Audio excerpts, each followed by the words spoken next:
this image. How does it make you feel? Confused, scared, unsettled? Perhaps that is the manifestation of a psychological concept that most of us are at least somewhat familiar with, the Uncanny Valley.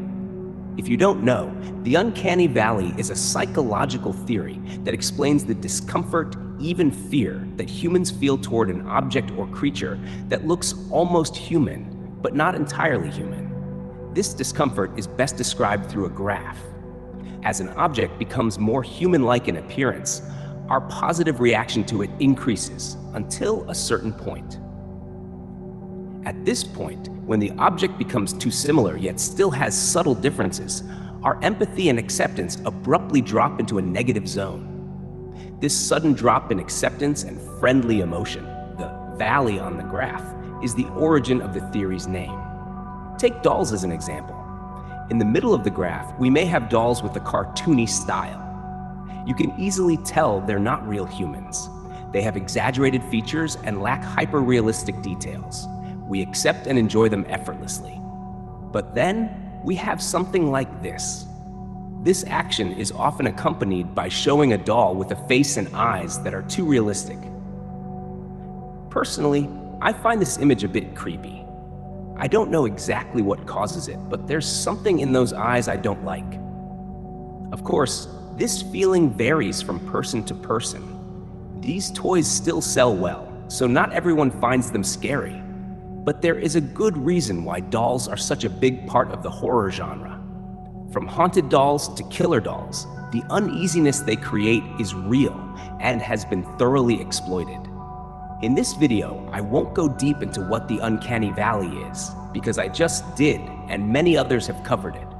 Instead, I will explore the different theories that attempt to explain the deeper reasons why we fear the Uncanny Valley.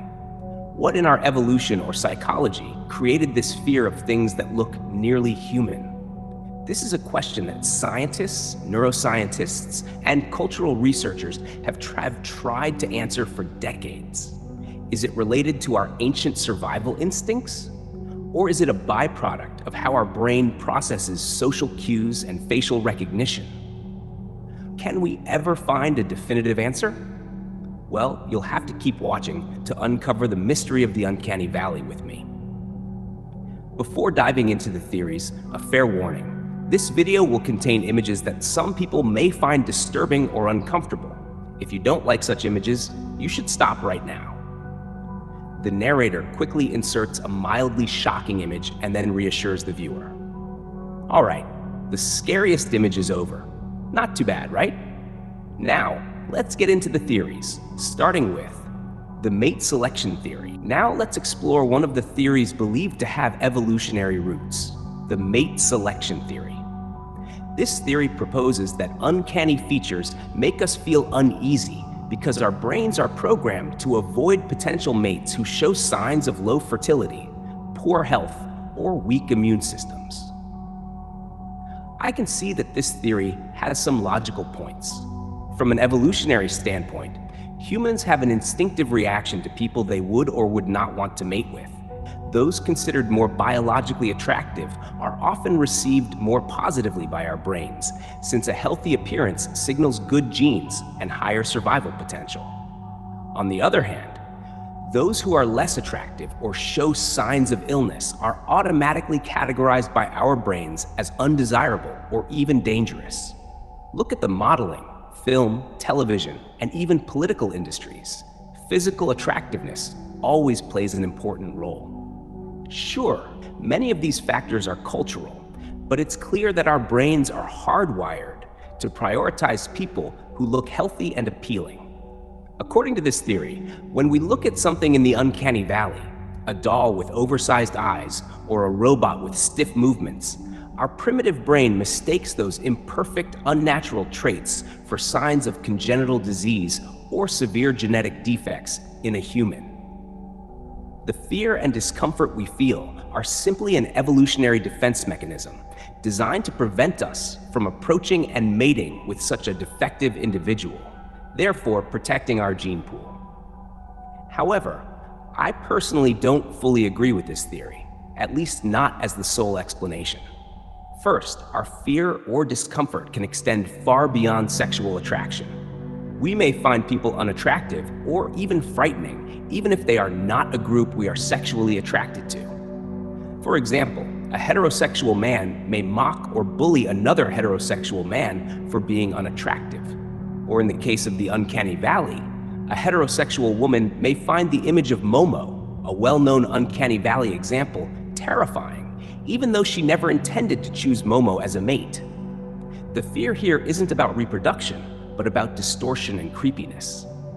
Second, and this is more important, seriously, do you really think people are afraid of these things just because they don't want to do the devil's tango, engage in sexual acts with them? Consider the extreme examples of the Uncanny Valley, the images and characters that are truly frightening and disturbing. The reaction we have is horror, the urge to run away, not a mild rejection due to biological incompatibility. I find it hard to believe that such a strong survival response stems solely from mate selection. That said, it's undeniable that physical attractiveness is a powerful evolutionary factor, but assigning the entire origin of the Uncanny Valley to it feels too simplistic, overlooking more complex psychological and cultural aspects. Speaking of demons, let's now move on to another theory with deeper roots. Now let's shift toward a more spiritual and cultural perspective, the religious theory. This theory proposes that our fear of the Uncanny Valley doesn't come from biology, but from a culturally and spiritually ingrained fear of beings that lack a soul. We can see that many creatures from folklore and religious texts fall into the Uncanny Valley zone. Think of them: the Nephilim and demons in Christian scripture, the golem in Jewish folklore, the Wendigo in Algonquin traditions. All of these creatures share a common trait. They are human-like, but disturbingly wrong in some way. For example, Nephilim and golem are often described as giants, larger-than-life versions of humans. Demons are shaped like men, but have animal features, such as horns, hooves, or tails. And the Wendigo, according to Basil H. Johnston's descriptions, appears gaunt, skeletal, like an empty shell of a human. A recurring theme across these beings is the idea of soullessness, or a damaged soul. It's the notion that they resemble humans but lack the very thing that makes us truly alive or authentically human. It's similar to how I feel uneasy when someone says a mosasaurus or a pterodactyl is a dinosaur, when they absolutely are not. But soullessness is also what we associate with robots or dolls. Entities shaped like humans, yet entirely artificial. This theory argues that our fear of the uncanny stems from a deep spiritual fear of soulless beings. Demons, fallen angels, golems, creatures that look like us but lack what defines our humanity. It is a metaphysical fear of counterfeit life. This theory is genuinely fascinating. It offers a cultural and historical lens for understanding this fear, distinct from purely biological explanations. However, like the previous theory, I'm still not entirely convinced. It's not that I reject it because it's religious or supernatural. I just find it hard to believe that we fear something merely because it lacks a soul. While soullessness certainly adds to the creepiness factor, for me, fear needs a more concrete foundation. Perhaps there is more tangible evidence supporting other theories. Still, it's a perspective worth considering as we explore theories that might be more convincing. It helps us understand that this fear is not only a biological reaction, but also a shared cultural legacy about half-human, half-demonic beings. Now let's move into another evolutionary theory about an ancient physical threat, the predator theory. Now let's look at a theory with deep roots in evolutionary history, the predator theory. This theory proposes that our fear of the Uncanny Valley originates from a distant reality in our past. There were once human-like creatures that hunted humans. Similar to the religious theory, the predator theory is often associated with beings like giants, demons, and mystical cryptids such as Sasquatch or the Yeti. However, it's important to distinguish this theory from the mimic theory, which we'll discuss later. In the predator theory, these creatures only resemble humans by coincidence, due to convergent evolution or simply their natural form. They are not intentionally mimicking humans to deceive us. They are simply competitors or predators that happen to look somewhat like us. The main evidence supporters of this theory often cite is, oh, many cultures around the world have stories about strange humanoid creatures. They must have been real, right? I hate that argument. We have countless stories of humanoid beings today, many of them created within the age of the internet. Take the rake, for example. Some people believe this creature exists despite clear evidence that it originated online, specifically from a forum like 4chan or Slenderman. Two girls even stabbed their friend because of this fictional entity. If you believe this theory, I don't blame you. It spreads easily across social platforms. But I will say that there is real evidence of humanoid creatures that once existed alongside our ancestors. The Ancient Hominid subtheory. Here's a stronger variation of the predator theory, which I call the Ancient Hominid Theory. This theory suggests that we developed a fear of ancient hominids, such as Neanderthals and other hominin species. They looked like us, but just slightly different, the perfect definition of the Uncanny Valley. And we competed with them for resources and territory. This is not a bad theory. It's clear that we coexisted and had to fight for survival in the same environments. Some reconstructed depictions of prehistoric humans do look a bit unsettling. However, there's one major problem with the hominid theory that I've always questioned. If we feared these people so deeply that we developed an ingrained instinct of fear, then why do I have Neanderthal genes in my DNA? My ancestors mated with these people. If we had an instinctive fear of them, why was genetic mixing so extensive? Furthermore, some of the most iconic examples of the Uncanny Valley, like dolls or CGI characters, look nothing like these ancient hominids. Our fear seems to go beyond prehistoric genetic differences. In short, while the predator theory and its hominid variation are appealing because they provide a physically grounded evolutionary explanation rather than a spiritual one, they still fail to explain the universal fear of the Uncanny Valley present in completely artificial objects, or the genetic overlap between Homo sapiens and Homo neanderthalensis. Now, we'll move on to the theory that scientists seem to agree on the most, the disease theory.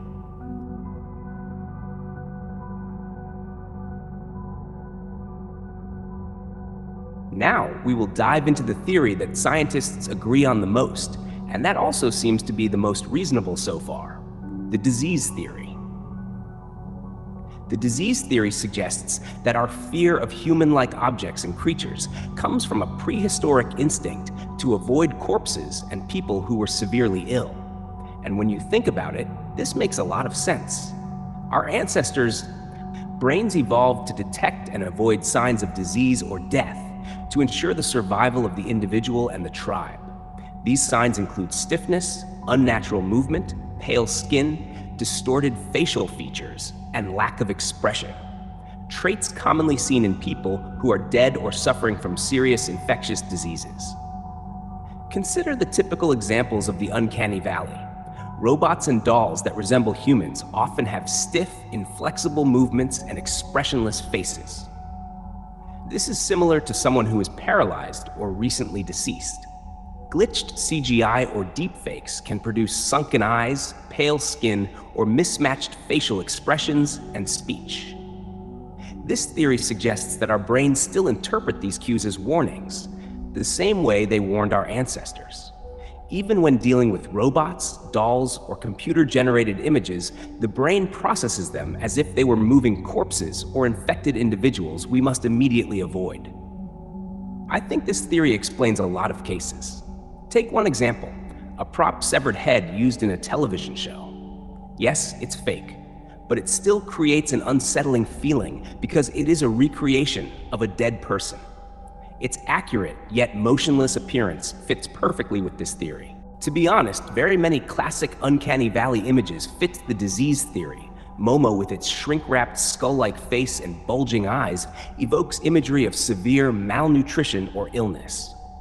A famous sketch of a serial killer also resembles a pale corpse, darkened lips, sunken eye sockets, and pallor. Basically, any image or object that gives us the feeling that this person is deformed or about to die falls into the uncanny valley, and that is the evolutionary mechanism we are reacting to. So mystery solved, right? Well, I am still not fully convinced. I know I have said this for every other theory, but I still have hang-ups. While I believe this is the strongest theory so far, there are a few examples I cannot fit neatly into the disease-death framework, specifically computer-generated imagery, CGI, and deepfakes. Look at this image. Some people may say they are just a little weird, not too bad. Others may say they are creepy. Personally, I do not care too much. I watched the Polar Express every Christmas as a child, so maybe I got used to them. But I think we can all agree there is something off about them. However, this offness is not because they look sickly or corpse-like, as the disease theory explains. These CGI characters often have healthy skin and full faces. They just look wrong, unnatural. So what could explain that? That brings us to the final theory, a theory that feels very close to my own personal intuition. Now we come to the final theory, a theory that helps explain the gaps in the disease theory, the mimic theory. Let us consider a fictional concept created by a user on the speculative evolution forum called the doppelganger, or Homus phallicus. This creature is described as a mammal that evolved to hunt humans. To do so, the doppelganger developed adaptations that allow it to hunt people in the dark. A thin body with long limbs, padded feet to absorb sound, and of course, a face that mimics the face of a human. Would you be fooled by this face? Probably not. It has no eyebrows, is completely pale, its eyes slightly too far apart. It does not look perfectly human. But that is the point. This creature uses the confusion created by the Uncanny Valley to make its prey humans drop their guard before it attacks. Although this creature is not real, it is an excellent example for distinguishing the mimic theory from the predator theory. A predator such as Neanderthals looks like us because we share ancestors. A mimic creature, on the other hand, intentionally evolves to look like us because it hunts us. The mimic theory has two main ideas. In the very distant past, perhaps when our ancestors were small creatures, something adapted to look like us, to trick us into trusting it, and then hunted us. And that fear persists today. Something in the more recent past, more supernatural or conscious, intentionally imitated humans. This could be a shape-shifting cryptid or an alien imitating us. It may also relate to the hominid theory, where other tribes wore human skins to intimidate. At the moment, there is little concrete evidence supporting the mimic theory, especially the supernatural part. But emotionally, this theory is very persuasive. I used to be a skeptic, always trying to debunk everything. But one night, when I stared at a specific Uncanny Valley image and really tried to analyze why I was afraid, I realized this. The image did not disturb me because it looked like a corpse, or because it lacked a soul, or because I did not want to be attracted to it. It was because it looked like it was trying to imitate a human. And that intentional imitation, that impersonation, is what unsettled me most. Scientific conclusion. However, it is time to set aside personal opinions and see what science says. The reality is that the science of the Uncanny Valley is still debated. Even the existence of the Uncanny Valley as a distinct fear, separate from other fears, is being questioned. The theories most widely accepted by scientists seem to be the disease theory, and surprisingly, the mate selection theory. Although there are many other theories, according to most sources, the most plausible cause is still the disease theory. However, there is no solid consensus on why we have this fear. This is what makes it fascinating to me. It is something both eerie and mysterious, and we do not truly understand it. So which theory do you believe in? Each theory has its own convincing points. Some objects look between human and animal. Some look physically unattractive, soulless, predatory, diseased, or simply mimicry. Personally, I lean toward the disease theory. I know it is the theory scientists agree on, but it has the strongest evidence. However, I am also particularly fond of the human likeness theory, a basic theory that any deviation in human resemblance is enough to cause fear. It is basic, but it makes sense to me. Tonight's story ends here. If you have a real horror story, send it to Dark Whispers Audio. Let's share the fear together. Don't forget to subscribe and turn on the bell, because the next whisper might come sooner than you think.